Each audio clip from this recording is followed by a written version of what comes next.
Bonjour à tous, aujourd'hui Armor Plus de chez Bandai Tamashii Nation. L'Armor Plus donc Kikutai Raikas en deuxième version. Ça nous vient des Samouraïs de Éternel, ou plutôt Samurai Trooper. On avait notre animé avec nos amis, ils sont tous sortis. Et là effectivement il nous revient dans une nouvelle coloris, on va tout de suite déballer. Magnifique boîte noire et blanche avec les inscriptions en or. Exprès puisque c'est l'armure ultime de la série. On voit Ryo avec l'armure en socle mais également portée, donc vraiment très très belle. Bon, le blabla ici, voilà, un dessin, ou plutôt voilà, une photo transformée en dessin du plus bel effet. Derrière, encore le personnage, cette fois-ci en action avec l'effet un petit peu ancré à la Street Fighter, c'est vraiment magnifique. Ne disposant pas de la toute première, je ne sais pas si c'était normal ou pas, en tout cas il n'y a pas de pan qui se soulève, contrairement au premier Ryo qui était sorti, où là effectivement la boîte s'ouvrait.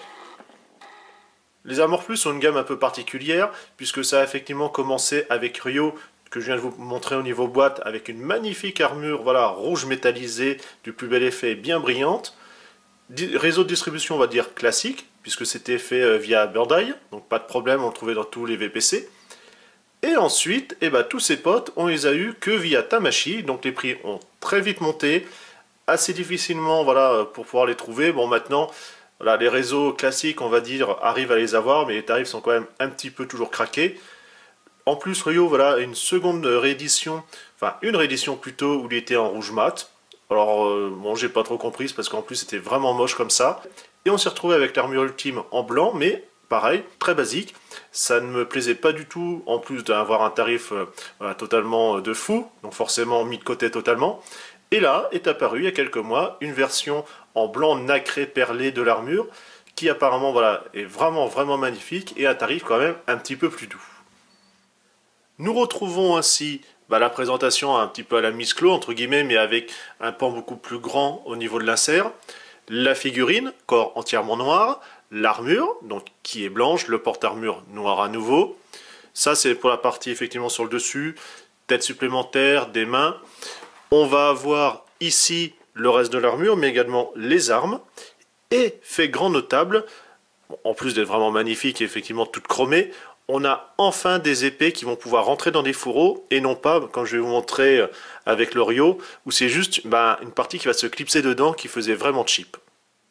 Bien sûr, nous avons droit à la notice en noir et blanc. Alors autant les Miss Claw, bon, elles sont quand même assez jolies, là ils se sont vraiment pas foulés.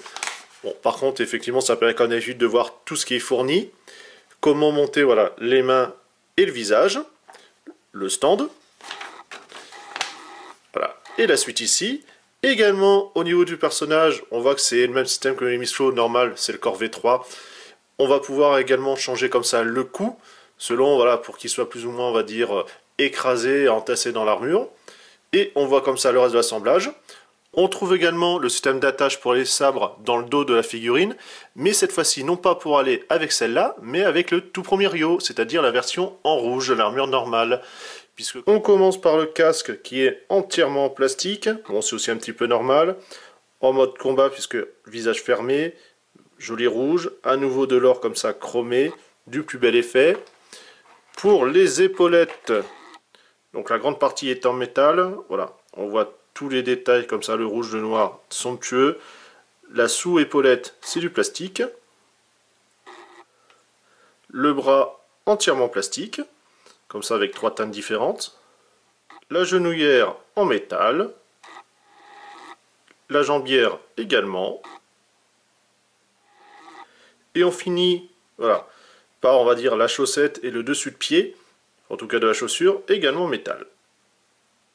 Le dessus du torse, plastique, avec ici la petite charnière. Et enfin le torse en lui-même, comme ça avec son beau joli bleu métallisé, métal. On éclaircit un petit peu la scène. Alors en fait, il n'est pas noir, pardon, il est bleu marine, vraiment bien foncé. Corps monochrome. On retrouve voilà, le même sous-corps entre guillemets qu'il y avait avec Ryo. Donc ça permet aussi d'avoir quelque chose, on va dire, qui avec un corps nu peut être mis à côté sans trop dénaturer. Alors autant effectivement Ryo et ses amis avaient des parties voilà, de couleurs, lui c'est vraiment superbement monochrome. C'est un petit peu dommage. En tout cas mouvement, on a ici voilà, un ball joint là-haut, ici.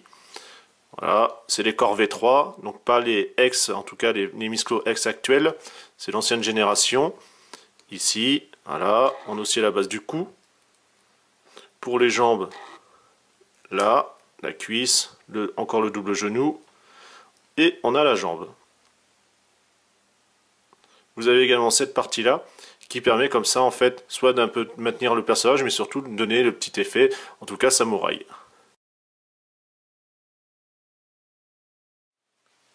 Le visage, par contre, bon, est pas mal, la coupe de cheveux aussi, mais effectivement, on voit que c'est quand même les anciens moules, les anciennes fabrications, ce n'est pas au niveau d'une Misklo actuelle, surtout quand on voit le tarif.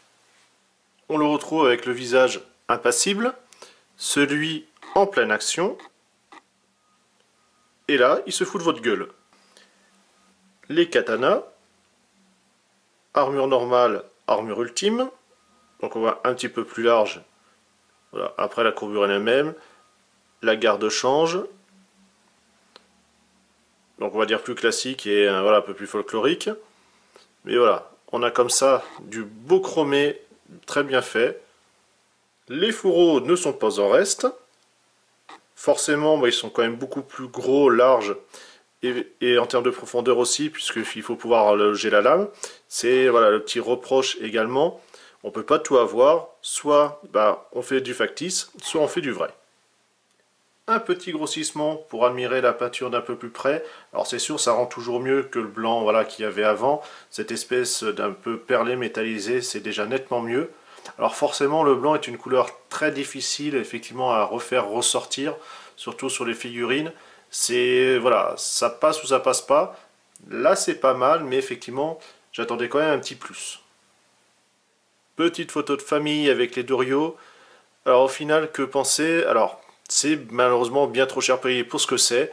L'armure, bon, les Armor Plus sont comme ça. Donc c'est-à-dire, au niveau assemblage, vous ne glissez pas l'armure dans le personnage, en tout cas sur le corps, comme une Misklo, vous l'éclipsez. Bon, le système est ainsi. En fait, ça va être ce corps entièrement monochrome. Bon, c'est une combinaison, mais ça fait vraiment... Voilà, bah, ça perd un peu en détail. L'armure est vraiment jolie. C'est vrai que ce petit blanc perlé... Alors, je m'attendais quand même à un effet un peu plus prononcé. C'est quand même assez subtil. Il faut vraiment regarder en détail. En plus, comme vous pouvez voir, les sabres... Alors certes, effectivement, on peut mettre le système de fourreau à l'intérieur. Enfin, mettre les sabres dans le fourreau plutôt.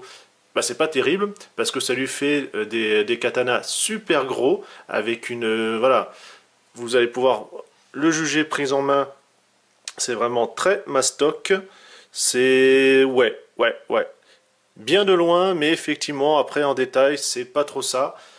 Notre ancien Ryo en tout cas va finir en stand pour aller à côté et on se dit à une prochaine, salut.